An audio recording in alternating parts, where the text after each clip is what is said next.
NC Agro. Oferecimento Sicoob Amazônia. Mais que uma escolha financeira. Olá, muito bom dia para você. O NC Agro está chegando para trazer as informações do campo das regiões Norte e Nordeste do Brasil.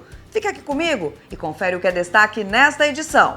Gilmar Batista, de Uruará, e Leomar Vieira, de Medicilândia, conquistaram medalha de ouro em um dos mais importantes eventos de cacau de excelência do mundo. A colheita da soja começou e o Tocantins foi escolhido para sediar a abertura nacional da safra 2025-2026. Você sabe que frutinha é essa? Ela parece um ouriço, né? Mas te garanto que ela é uma delícia. Hoje você vai descobrir como a diversificação das frutas está mudando a vida do pequeno produtor rural aqui de Rondônia. Criada em 2017, a área experimental de plantas alimentícias não convencionais da Universidade Federal do Acre reúne mais de 30 espécies. O trabalho da associação busca respeitar os saberes tradicionais da floresta, ao mesmo tempo em que abre caminhos para o desenvolvimento futuro das comunidades. Quem vê essas pimentas assim, tão bem conservadas, nem pensa no trabalho que dá para que elas sejam transformadas em molho e parar na prateleira dos mercados. Todas elas foram produzidas na zona rural de Boa Vista. O que é colhido aqui por cerca de 15 funcionários ajuda a abastecer feiras e mercados dentro e fora da Paraíba. Mas hoje eu trago um espetinho de quiabo.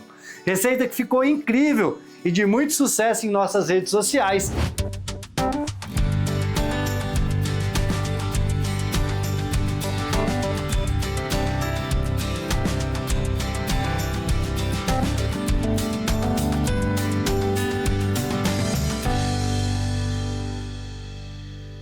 Dois produtores da Transamazônica voltaram para a região de Uruará e Medicilândia com o título de melhor cacau do mundo. O reconhecimento internacional confirma a excelência do cacau produzido no Pará. Produtores que orgulham o Pará e o Brasil foram recepcionados com festa no aeroporto de Altamira. Amigos, familiares e representantes de cooperativas fizeram questão de parabenizar os campeões pela conquista internacional. Gilmar Batista, de Uruará, e Leomar Vieira, de Medicilândia, conquistaram medalha de ouro em um dos mais importantes eventos de cacau de excelência do mundo. O concurso foi realizado em Amsterdã, na Holanda, e reuniu cerca de 50 produtores de vários países, selecionados por cultivarem as melhores amêndoas do planeta. Muito importante, ter esse reconhecimento. Isso mostra o fruto do nosso trabalho. Saber que o Pará hoje ele tem qualidade, não é à toa que hoje é considerado o melhor cacau do mundo.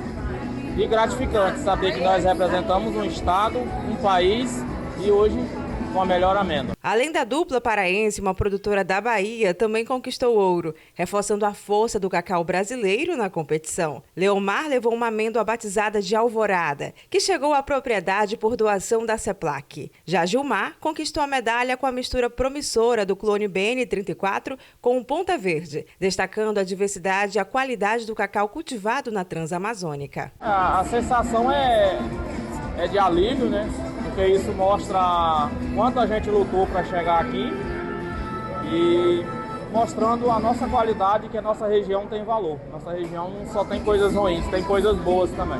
Para Leomar Vieira, a vitória marca mais um capítulo de uma história vitoriosa. É a segunda vez que a família conquista o lugar mais alto do pódio. Representando Medicilândia, conhecida como a capital nacional do cacau, o produtor celebrou o bicampeonato. Esse cacau que está sendo premiado hoje, e já foi premiado, ele é um cacau diferente, ele é um cacau varietal que aqui na região só eu que tenho ele.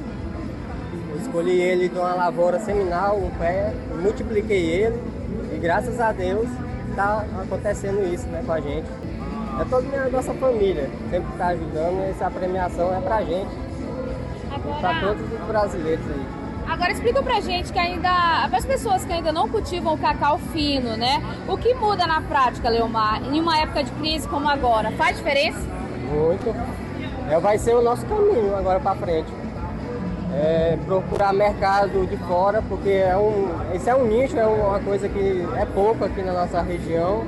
Diretamente da Transamazônica, o cacau do Pará tem conquistado o mundo e, além de garantir renda, ele também mantém a floresta em pé, promovendo o que a gente chama de sustentabilidade. Essa premiação vem exatamente no momento da crise no setor cacaueiro. Os ganhadores pedem mais valorização ao produto brasileiro. O Brasil tem que ver, ó. Isso aqui não é à toa não, isso é esforço da gente. A gente está representando o Brasil como um todo. Então, eu peço aos governantes que olhem para a nossa cadeia, o nosso Pará, o nosso Brasil todo, né? Nosso país, para poder rever essa questão aí, desse valor. Está sendo muito humilhante para a gente. O Tocantins é uma referência produtiva do agronegócio brasileiro. Por lá, a colheita da soja 2025-2026 já começou e os produtores devem estar atentos às mudanças tributárias que passam a valer a partir deste ano. O verde que toma conta do campo também movimenta bilhões na economia brasileira. A colheita da soja começou e o Tocantins foi escolhido para sediar a abertura nacional da safra 2025-2026. É um evento muito importante para nós, da ProSoja Brasil. Ele é a abertura nacional da colheita de soja, safra 25-26. Mas além disso, é um significado importante de mostrar o que o agro pode fazer após a porteira, fora da porteira. Então, esse é o intuito desse evento, mostrar assim que está chegando uma colheita, uma safra, mas ele também distribui renda e distribui empregos, uma série de coisas na cidade. O evento reuniu produtores rurais, entidades do setor e autoridades para acompanhar de perto o início da safra e discutir os rumos da produção. O produtor aposta em tecnologia, manejo e planejamento para garantir bons resultados nesta safra. Mas ainda precisa enfrentar muitos desafios. A partir de janeiro, a reforma tributária está implantada. O produtor rural teve algumas surpresas em janeiro, principalmente nas mudanças legislativas que agora elas obrigam o produtor rural a sair do improviso. Tem alguns que são obrigados a fazer CNPJs para poder atuar de maneira legal no mercado. Aqui no campo, cada etapa da colheita é acompanhada de perto. A soja é hoje uma das principais culturas do Tocantins. E eventos como este reforçam o protagonismo do Estado no cenário nacional do agro. Esse evento é para fortalecer, mostrar que as oportunidades do agronegócio é muito além da propriedade. Ele tem oportunidade na cidade, enfim, leva muito distribuição de renda para a população do Tocantins. E o Tocantins, como uma fronteira agrícola ainda, a gente traz aqui para as pessoas olharem e se espelharem nessas histórias que estão sendo marcadas por pessoas que foram transformadas pelo agronegócio, para também poder desfrutar desse agronegócio que todos podem ter acesso. E agora eu tenho um recadinho para você. Tudo começa quando pessoas decidem crescer juntas. Na cooperativa Sicoob Amazônia, cooperar é o caminho para o progresso. No campo ou na cidade, o Sicoob Amazônia está presente no Amazonas, Rondônia e Roraima, impulsionando o desenvolvimento e oferecendo soluções financeiras completas para pessoa física, jurídica e produtor rural. Consórcios, seguros, financiamentos e muito mais. Porque quando a comunidade cresce, todos crescem juntos. Abra sua conta e seja um cooperado Sicoob Amazônia.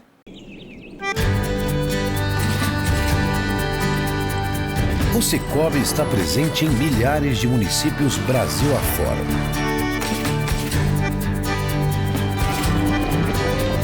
É por isso que podemos dizer com orgulho: nós estamos do seu lado, produtor rural.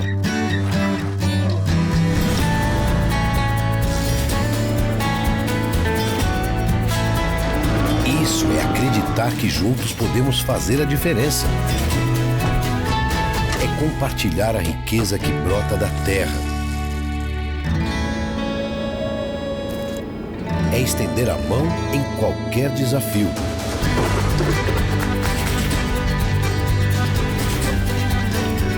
É cooperar. A força do Brasil está no agro.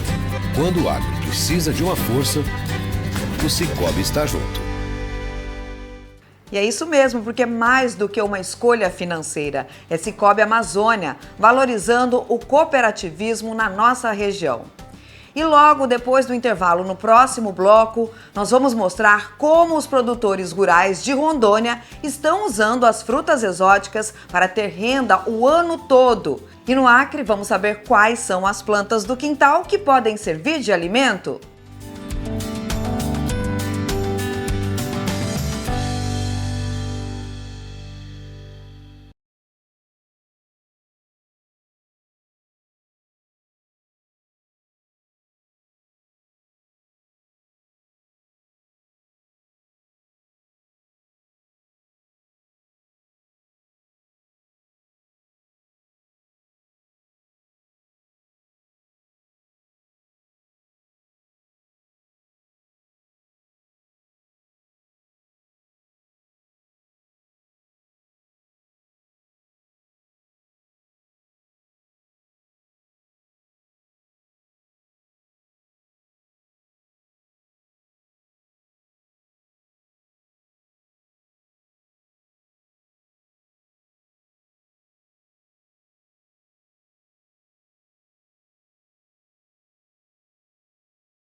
Você já ouviu falar em rambutã?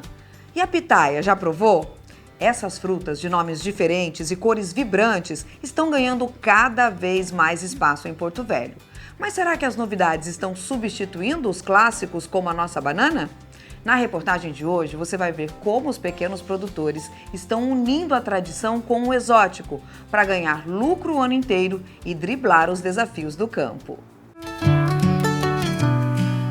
Rambutã, pitaia, nomes que até pouco tempo pareciam distantes da nossa realidade amazônica, em Porto Velho, o que era exótico virou oportunidade. Esse fruto foi um achado, né? Um achado que eu, quando experimentei pela primeira vez, eu fiquei encantado, né? Com o doce dessa fruta. Consegui as primeiras mudas uns 18 anos atrás, mais ou menos. Plantei. E desse plantio de 26 mudas, você sabe que o rambutã tem o macho e tem a fêmea, né? Metade foi macho, metade foi fêmea. É uma coisa incrível. O estranhamento visual causado pelas cerdas que dão nome à fruta logo dá lugar ao sabor. Mas para chegar à doçura inigualável, o produtor precisou entender a personalidade da planta. E é assim uma coisa incrível. Todas as pessoas que vêm aqui, muitas vezes não conhecem, acham aquele fruto cabeludo, que é o rambutã, né? Que é o rambute que vem lá do Malaio, né? Que é cabelo. Mas ele tem umas cerdas, né? Umas cerdas macias que o protegem e um sabor assim inigualável. E um cheiro que você não sente cheiro, isso que é o incrível dele. Hoje em dia ela é bem adaptada, o que ela exige bem é a água, principalmente no verão. No inverno não precisa se preocupar, mas no verão ela exige água e, claro, a adubação adequada que a gente tem para que ela produza bem. O rambutã é uma planta que, por literatura, já vi falar até em torno de 500 quilos de rambutã por uma árvore.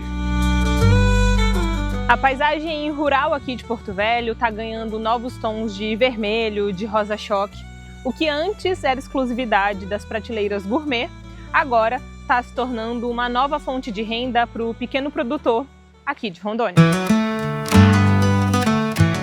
E esse colorido intenso também mudou a vida do seu Antônio. Depois de 15 anos dedicado exclusivamente ao trabalho com a farinha de mandioca, ele encontrou na pitaia um novo fôlego para a saúde e para o bolso. No início, houve resistência, mas a beleza da florada venceu o preconceito. Trabalhava com farinha, né? E foi chegando, depois de 15 anos, foi chegando problema de saúde. E um colega meu, por insistência, né, me mostrou a pitaia e da primeira vez resisti, a segunda vez resisti, mas até que eu acabei cedendo e plantei os primeiros 100 estacas. E depois que eu plantei, que ela começou a dar as primeiras flores, daí eu me apaixonei pela planta, plantei mais 200. Aí eu comecei então a ter um retornozinho do meu investimento e foi quando então eu plantei mais 700 pés, 700 estacas. E hoje, né, já fazendo um total de 1.250 estacas, né? Diferente da lavoura de mandioca, que exige o replantio constante, a pitaia oferece um ciclo de gratidão ao produtor. Uma vez cuidada, a planta permanece e floresce de novo. Uma adaptação que surpreendeu até quem não era muito fã do sabor logo de cara. Quando eu trabalhava com mandioca, eu tirava a lavoura e a terra ficava limpa. Eu tinha que replantar de novo, plantar novamente, arrancava e plantava de novo. Aqui não. Eu faço uma colheita, mas a planta continua aqui. Se eu cuidar, ela vai me dar outra florada. Eu já tinha comido, mas à primeira vista assim eu não achei muito legal. Achei assim um pouco diferente, porque é diferente das nossas plantas da região, né? Mas com o passar do tempo, né, eu passei a gostar e também do suco, né? Ela dá suco excelente. Você pode fazer ela com limão, com laranja, abacaxi, hortelã, qualquer jeito que você fizer. Essa mudança no paladar do seu Antônio reflete o que está acontecendo nas gôndolas dos supermercados. Segundo a Iris, técnica de fruticultura do Senar, o segredo do sucesso dessas frutas está na mistura entre o visual atraente e o baixo teor calórico. A pitaia, principalmente, tem crescido no mercado, o consumo dela, né? Antes a gente nem via as pessoas consumindo, falando, estou comendo pitaia, coisa do tipo, a gente não via. E aumentou muito. também pelas questões da atratividade da fruta, são frutas bonitas, né? Tanto a pitaia, como você falou, o rambutan são frutas lindas.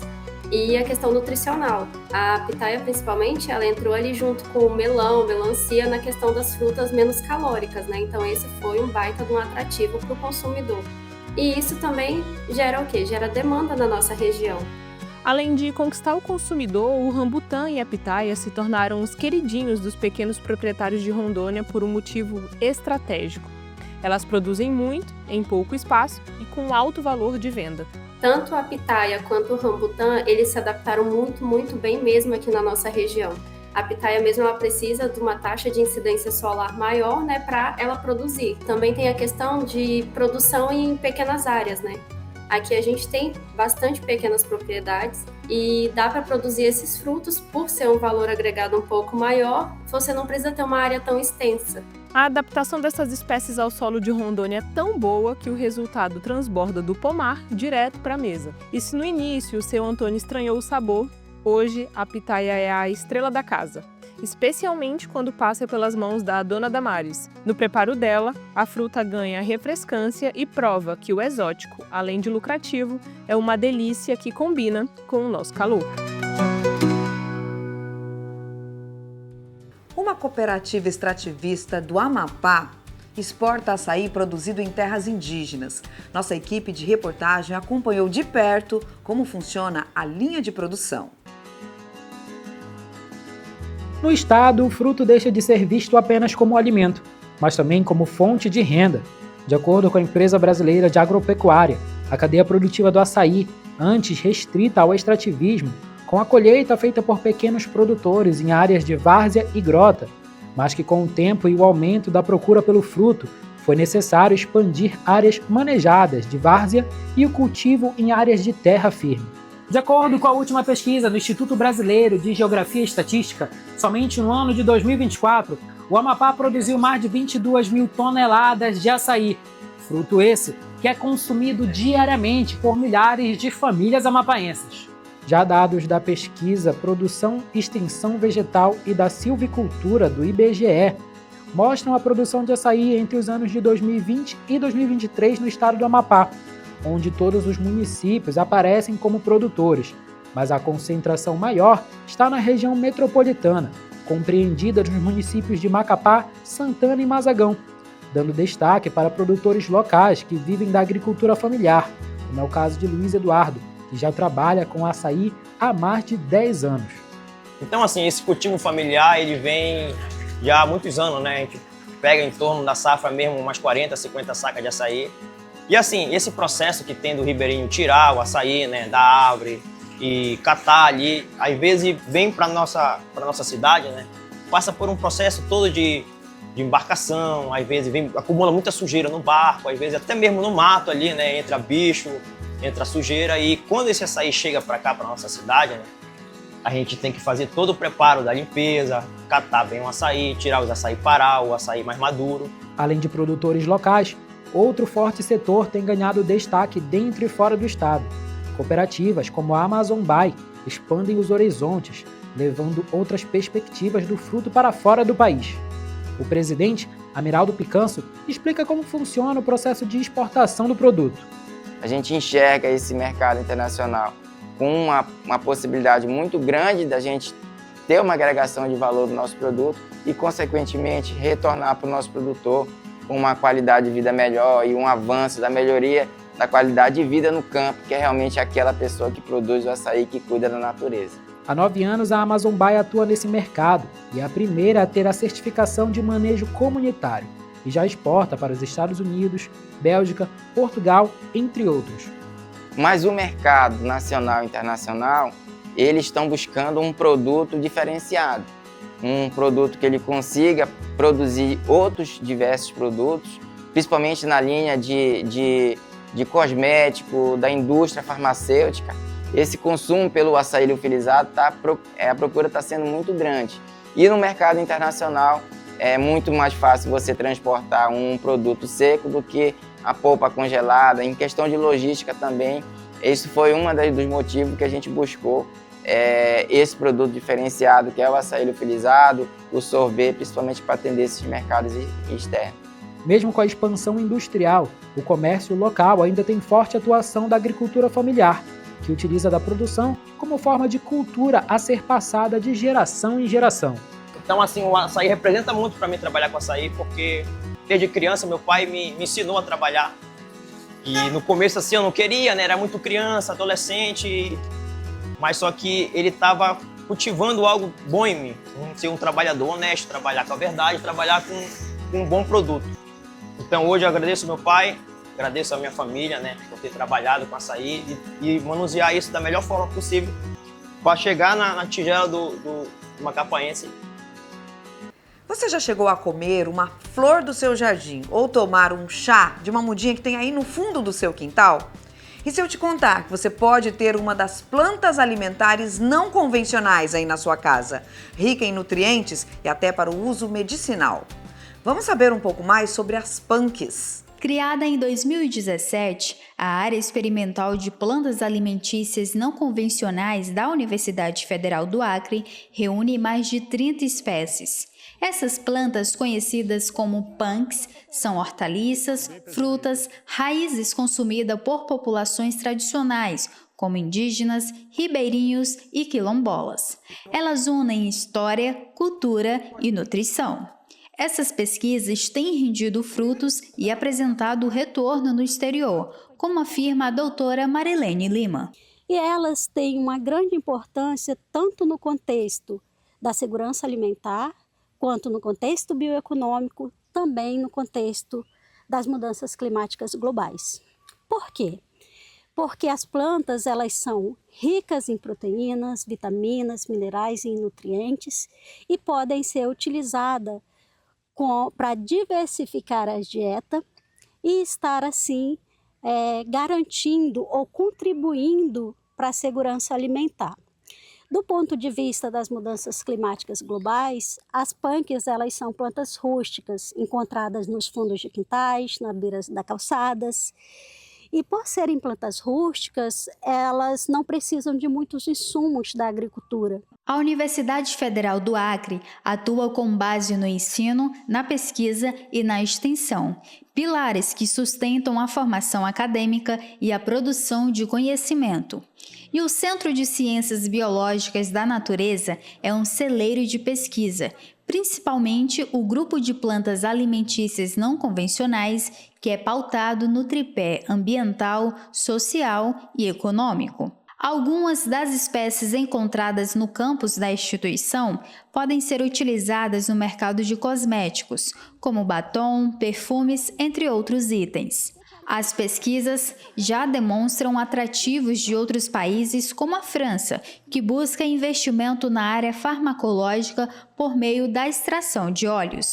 Podem ser extraídos óleos essenciais para serem utilizados de uso farmacológicos, né? Daqui a pouquinho a gente vai ver um pouco sobre a extração de óleo, que pode ser utilizado para fixação de perfume, para uso farmacêutico, de um modo geral. Ou seja, as punks elas são uma grande solução, elas têm um grande potencial. Pesquisas no local avaliam o sistema de cultivo e analisam a composição nutricional das espécies, como proteínas, fibras, vitaminas e minerais, essenciais para a saúde humana. As pesquisas, além de possibilitarem a visibilidade dos estudos realizados na Universidade do Acre, abriram portas para que acadêmicos e doutorandos pudessem trocar experiências por meio de intercâmbios internacionais. João Pedro é doutorando e explica que os estudos realizados pela instituição possibilitam benefícios para a produção no campo,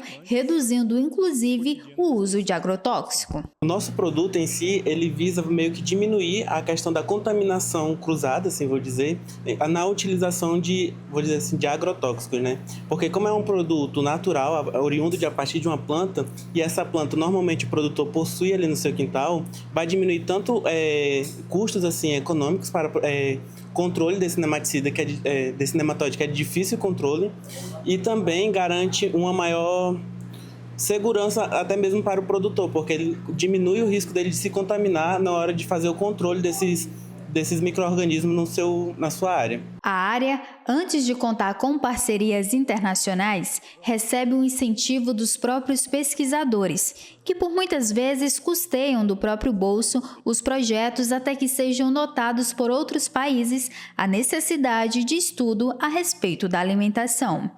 Por ser um grupo multidisciplinar, outros cursos integram os estudos, entre eles o de nutrição, em que a coordenadora Bruna Viana vai ensinar a fazer um prato atrativo e com alimentos encontrados na região.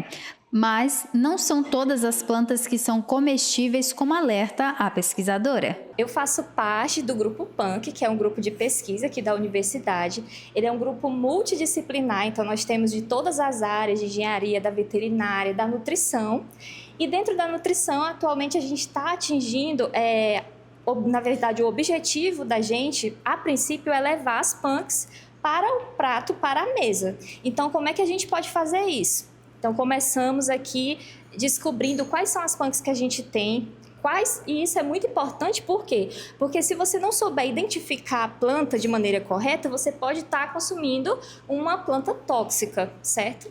Então, a gente trabalha também com essa questão de valorizar, né, a PANC, mas alertar sobre o cuidado que tem que se ter com essas plantas. Agora, lápis e papel na mão para anotar os ingredientes e o modo de preparo.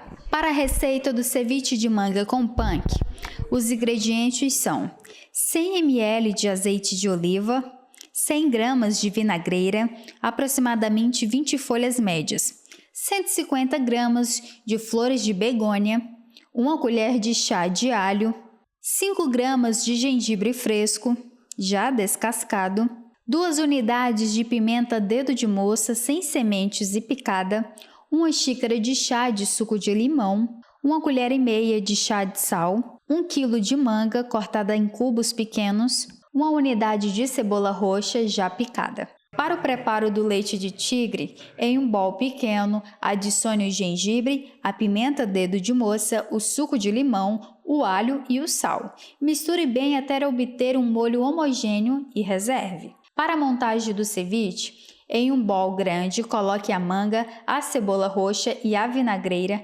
acrescente o leite de tigre reservado e misture delicadamente para encorpar todos os ingredientes. Para a finalização, transfira o ceviche para uma travessa, finalize com as flores de begônia utilizando-as para embelezar a preparação e sirva imediatamente.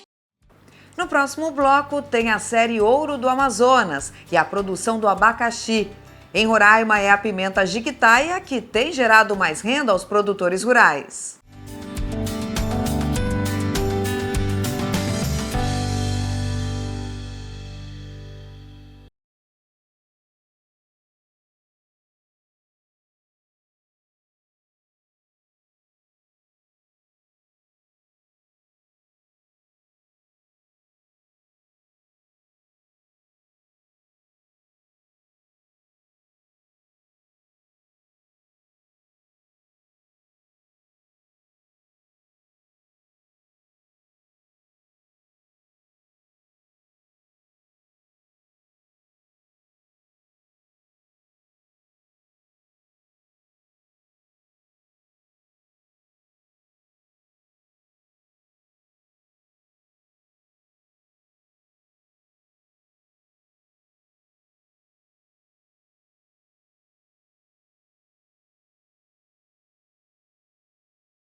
nossa diversidade cultural dita as regras dos nossos saberes e costumes, ainda mais quando se fala em Amazônia, né?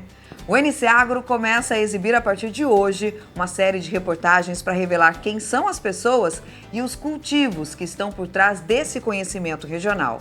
Acompanhe agora o primeiro episódio da série, O Ouro do Amazonas, o Império do Abacaxi.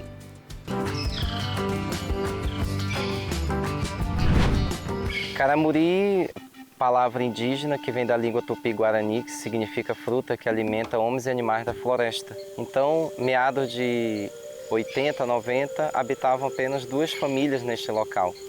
E tudo começa com a chegada de novas famílias em 92, e no dia 4 de outubro é fundado a Associação Comunitária Agrícola São Francisco do Caramuri.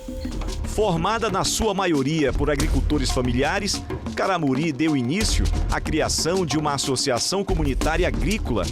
E nós estamos aqui nesse exato momento na sede administrativa e social da ACASPIC, onde é desenvolvido diversas atividades e executamos 10 programas prioritários para o funcionamento de todas as suas atividades como associação e o atendimento aos seus associados. Hoje, com cerca de 50 associados e 170 agricultores familiares, entre homens e mulheres, a entidade desenvolve iniciativas sustentáveis que aliam conservação ambiental, valorização cultural e geração de renda.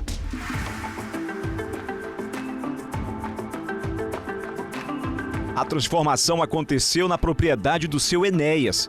Foi por meio das formações oferecidas pela associação que ele conheceu o sistema de agrofloresta. Para ele, era uma palavra estranha. A área que antes era utilizada como pasto passou por mudanças e hoje dá lugar ao cultivo diversificado. Aliado à preservação ambiental, o novo modelo trouxe mais produtividade e sustentabilidade para a família dele. Quando o seu Enéas chegou aqui no São Francisco do Caramuri, toda essa região onde ele vive com a família era pasto, a principal fonte de renda. Agora, ele deu início à agrofloresta e tá bonito, viu? Aqui tem banana, cupuaçu, tem até café. Olha isso aqui, ó. Os grãozinhos já estão aqui, ó, ainda estão verdes. Mas o que brilha os olhos do seu Enéas é a plantação de pitaia. Essa aqui tem pelo menos 2 anos e o ano passado, 2025, ele conseguiu colher mais de 1 tonelada. Dá gosto de ver, né? Como é que o senhor imagina isso aqui para o futuro, para os seus netos? Como é que o senhor imagina essa região aqui, que hoje é o senhor que está dando início ao sistema, né? Eu creio que, eu acho que a gente vai ter a fartura, né, de alimento, né? Aqui na propriedade da Sandra com o esposo dela, foi o sistema de irrigação implementado pela associação que salvou os pés de pitaia, que por pouco não se perdeu por conta do verão forte do ano passado. O trabalho da associação busca respeitar os saberes tradicionais da floresta, ao mesmo tempo em que abre caminhos para o desenvolvimento futuro das comunidades. Aqui em Caramuri, um dos primeiros a cultivar a terra foi o seu Ediomar.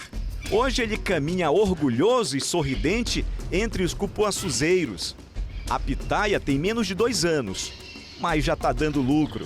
E olha que ele até salvou os pés de graviola, graças ao curso de controle de pragas oferecidos pela associação. E aí nós botemos o cal, né? O enxofre e o álcool. E aí botemos a água ali. Aí fomos mexendo ali até ele apurar. Mais de 1 hora nós apurando ali. Ele ficou bem amarelinho. Aí ele disse que já estava no ponto. Transformou. Assim, ó, ficou igual um tucupi ele. Entre rios e plantações, a comunidade Caramuri escreve uma nova história que vai ser contada por gerações. Uma história onde a floresta não é um obstáculo, mas uma parceira. Onde o agro respeita a terra e onde cada colheita carrega também esperança. Estamos celebrando 30 anos de associação, onde nós aprendemos que cuidar da casa comum é uma responsabilidade nossa enquanto moradores, ribeirinhos, como cidadãos, garantindo tudo que nós estamos vivendo e tendo hoje com recursos naturais para as presentes e futuras gerações. Do São Francisco do Caramuri para o Amazonas, para o Brasil, nossa aventura não encerra aqui. No próximo programa, vamos ficar frente a frente com o ouro doce da Amazônia, o abacaxi mais doce do mundo. Não perca!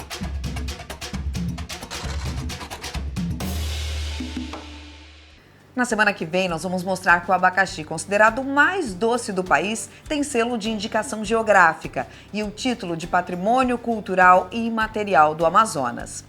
E em Roraima, a produção de pimenta é destaque em comunidades indígenas e agricultores familiares, que transformaram o cultivo em verdadeiros empreendimentos. A jiquitaia é usada no tempero de vários alimentos e, por isso, conquista espaço como importante fonte de renda e produto de alto valor agregado na região. Malagueta, murupi, olho de peixe, dentre várias outras que, sobre a mesa, estão de todos os tamanhos, cores e formas. Quem vê essas pimentas assim, tão bem conservadas, nem pensa no trabalho que dá para que elas sejam transformadas em molho e parar na prateleira dos mercados. Todas elas foram produzidas na zona rural de Boa Vista, na fazenda da Evaldina Freitas. Inspirada pela família, a produtora e empreendedora se especializou no plantio variado da especiaria. Eu sou professora, já aposentada, e aí eu precisava fazer ocupação do meu tempo, né? O que eu fiz? Nós, há alguns anos atrás, compramos um sítio. Mas era um sítio que só para lazer, só para família.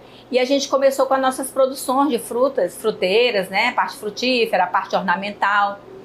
E, enfim, a minha mãe gostava muito de pimenta. E aí nós resolvemos que iríamos plantar pimenta. Começamos com aquelas mais básicas, mesmo, mais conhecidas há alguns anos atrás, que era a malagueta e a olho de peixe. E a gente começou a plantar uma quantidade razoável, a gente tinha um caseiro que também gostava de pimenta, isso aí é muito bom quando a gente tem pessoas perto que amam aquilo que estão fazendo. Então ele começou a plantar e era uma dificuldade muito grande, porque era uma área de lavrado, né? O nosso sítio se localiza no PA Nova Amazônia e os passarinhos eram os nossos principais concorrentes. Às vezes, antes que a gente chegasse lá, eles já tinham beliscado muitas das pimentas. E de forma muito natural, o plantio de variados tipos de pimentas começou a acontecer. E aí, com o passar do tempo, eu fui me expandindo mais, né? Não só mais a malagueta e a olho de peixe, mas eu também já comecei a plantar a murupi, que é uma pimenta muito conhecida, muito usada nos restaurantes. E aí depois eu fui tendo a ideia de plantar outras. Cada uma que eu verificava que era bonita na cor, no formato, eu já ia comprando e tirando a sementinha e semeando. Eu mesmo semeio as minhas pimenteiras que eu tenho no nosso sítio no PA Nova Amazônia. Hoje, já são mais de 1.500 pés de pimenta na fazenda e a empreendedora teve uma surpresa na hora da colheita. Junto a todos os trabalhadores, conseguiu mais de 1 tonelada das mais de 50 espécies de pimentas plantadas. E isso foi motivo de festa. O meu caseiro fez a primeira colheita, me chamou, aí nós pesamos. Deu 13 quilos. Aí eu disse, meu Deus, não vou mais comprar pimenta. E aí, aí toda vez que a gente colhia, que era uma vez por semana, a gente ia pesando. E essas pimentas eu já ia logo fazendo uso, porque eu tenho a produção dos meus molhos, né? E aí eu ia produzindo, uma sobra eu vendia, eu oferecia, né? E aí o que aconteceu? Eu completei 1 tonelada e a gente fez uma festa. Não poderia deixar de ser diferente. Fiz uma festa e chamei todos aqueles que são amigos, que torcem por nós e quem estava nessa batalha desse trabalho. A preparação do molho é a etapa final do processo e que exige um cuidado grande. Primeiro, ela protege as mãos com luvas acrílicas para manusear as ardidas especiarias. Depois, dentro da garrafa, vai uma porção de azeite e outra porção de pimentas, uma pitada de sal. E para finalizar, a pimenta malagueta e voilá! A garrafa está pronta. Para o consumo saboroso da especiaria, o melhor é esperar 72 horas para que o sabor das pimentas se misturem aos dos outros temperos. Depois de engarrafado, o molho de pimenta é lacrado, recebe o adesivo com a logo da empresa e também o selo da Agência de Defesa Agropecuária do Estado de Roraima. Agora, a garrafa de 300 ml está pronta para ser vendida nos mercados, estabelecimentos, restaurantes daqui do estado de Roraima, até chegar na mesa da sua casa. Hoje as pimenteiras no sítio Guerejé, a gente tem que botar um banquinho para apanhar de pé em pé. Por quê? Porque são muitos frutos. Elas são carregadas. E é tipo as mangueiras do nosso estado, que a gente vai andando e vai... Cada uma que a gente vai passando na rua, a gente vai vendo elas carregadas. Então hoje é assim meu pimental. Veja a seguir os produtos que saem do campo e abastecem as feiras na Paraíba. E hoje tem dicas do chefe Pedro Bagatoli e o espetinho de quiabo no quadro Da Origem ao Sabor.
No Agreste Paraibano, a Feira Central de Campina Grande recebe a visita de dezenas de pessoas, muitos em busca de hortaliças frescas.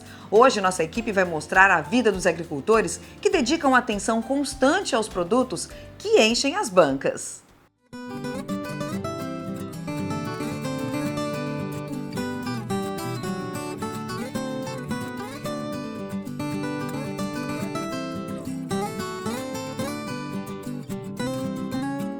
Logo nas primeiras horas da manhã, as bancas ganham cor e movimento na Feira Central de Campina Grande, no Agreste Paraibano. Entre o vai e vem dos consumidores, as hortaliças se destacam pela variedade, frescor e pelo preço. E por trás de cada maço exposto nas bancas, existe uma cadeia produtiva que começa bem longe do burburinho da feira. No campo, da semeadura à colheita, a rotina é marcada por acompanhamento constante. Diferente de culturas mais resistentes, as hortaliças demandam atenção diária, da irrigação criteriosa ao monitoramento de pragas. É o adubo, né, que a gente bota, o estrumo, o adubo, aguação todo dia, que é o necessário, né? E limpar, fofar, tratar com carinho, né? Há quase 5 décadas, seu José Martins se dedica a esse tipo de cultivo. Em cerca de 4 hectares, no município de Lagoa Seca, a aproximadamente 126 quilômetros de João Pessoa, ele diversifica a produção e mantém o fornecimento regular de diversas espécies ao longo do ano. É alface de variedade, alface roxa, americana, crespa, alisa, coentro, cebolinha, salsa, hortelã, rúcula, manjericão. A terra aqui do Brejo é uma terra, a terra dessa região da gente. É uma terra boa para isso. Maravilhosa, maravilhosa. E plantando, é só querer plantar, né? Seu José Martins é um dos muitos agricultores de Lagoa Seca que se dedicam ao plantio de hortaliças. Aliás, o município é um destaque no estado nesse tipo de cultivo. Por aqui, a terra, assim como o clima, que vai entre 18 e 31 graus durante o ano, ajudam muito nesse tipo de plantio. Mas vale salientar que o que reforça mesmo esse crescimento é a força de quem trabalha na terra. O que é colhido aqui por cerca de 15 funcionários ajuda a abastecer feiras e mercados dentro e fora da Paraíba. Como produtor e distribuidor, seu José sabe que planejamento é peça-chave para garantir regularidade na entrega e qualidade no produto final. Mesmo com o crescimento da atividade, o setor enfrenta desafios, entre eles a redução da mão de obra no campo. Para contornar essa realidade, muitos produtores têm investido em tecnologia. A hidroponia vem ganhando espaço como alternativa para otimizar o manejo. No sistema, as hortaliças são cultivadas em solução nutritiva, com controle rigoroso dos nutrientes, o que facilita o processo e assegura maior uniformidade. É muito maior, por causa de energia, não pode faltar energia, não pode faltar solução. Aí tem que ter o máximo de cuidado. Do planejamento na propriedade à exposição na feira, o que chega ao consumidor é resultado de organização, inovação, mas acima de tudo, de esforço coletivo. É um orgulho para a gente, né?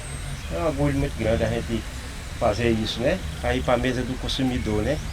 E o povo se alimentar, né? Como se diz, é uma alegria para mim, né? E para os funcionários que trabalham aqui.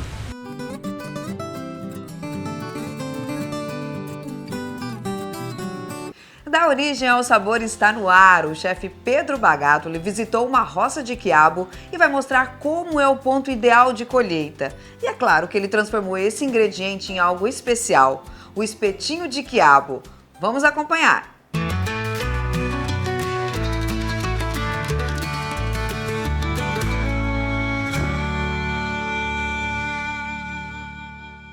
Da origem ao sabor, eu venho direto de uma plantação de quiabo. É isso mesmo, trazendo realmente a origem do quiabo, entendendo um pouco melhor todo o trabalho que o sitiante, que o produtor rural tem até chegar esse quiabo na banca da feira ou na banca do mercado, ou melhor ainda, nas nossas panelas.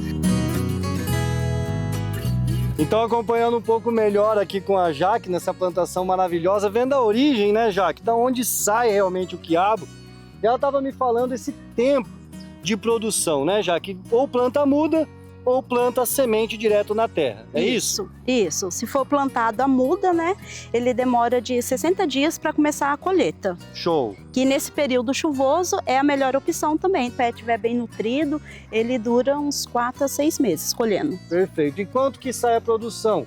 De 2 em 2 dias. Vem e vê se o quiabo está muito pequeno ou se ele está no tamanho ideal. Isso. Igual ela está aqui com ele na mão.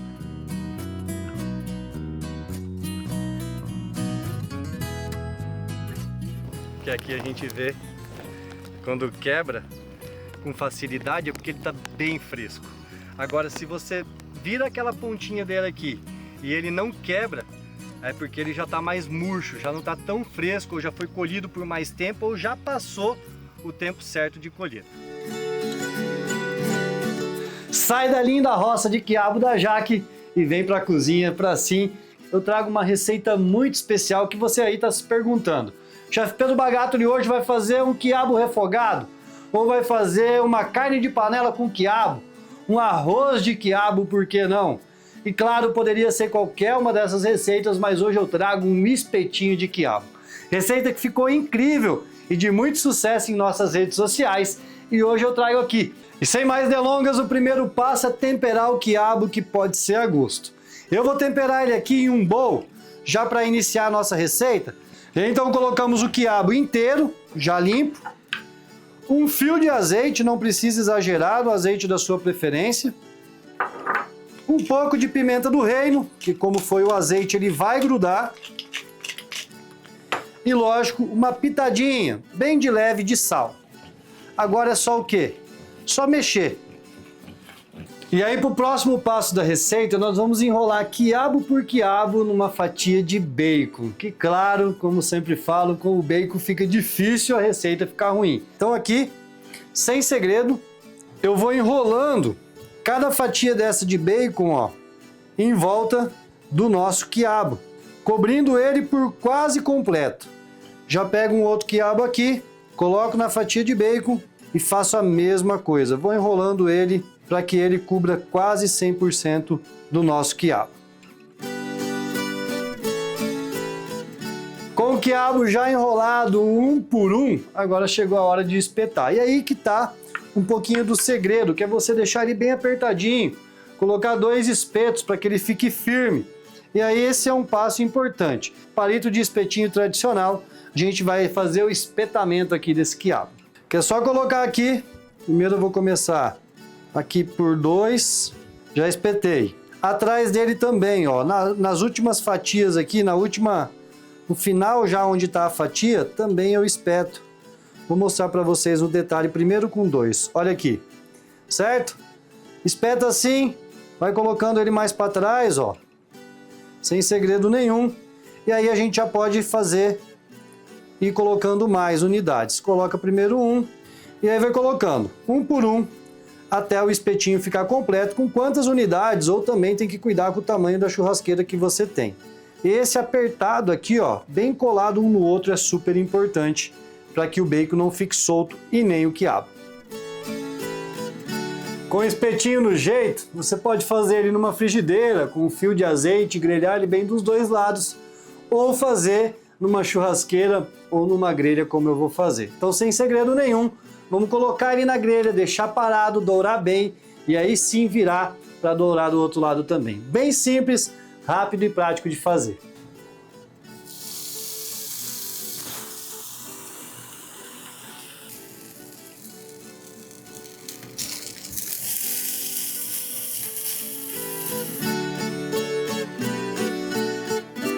A apresentação fica a seu critério, ou como espetinho mesmo, ou servir como uma porção igual a essa. Enfim, o quiabo assado fica muito saboroso sozinho, até pelo tostadinho que ele fica, ele dá aquela murchada e um sabor único.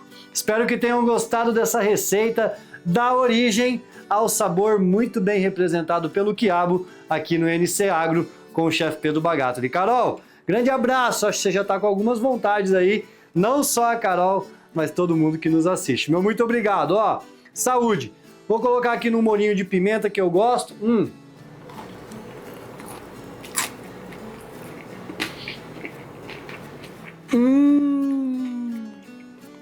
Que isso! Especial. Até domingo que vem. Beijão, tamo junto!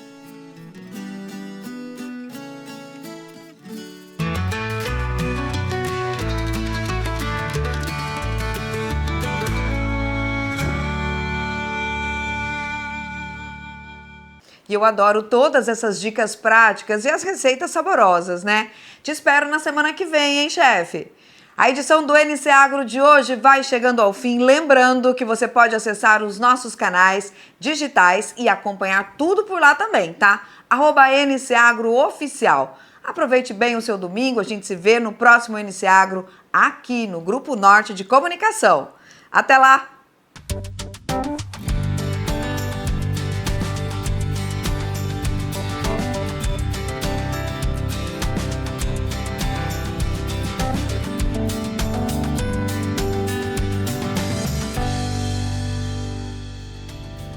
NC Agro. Oferecimento Sicoob Amazônia. Mais que uma escolha financeira.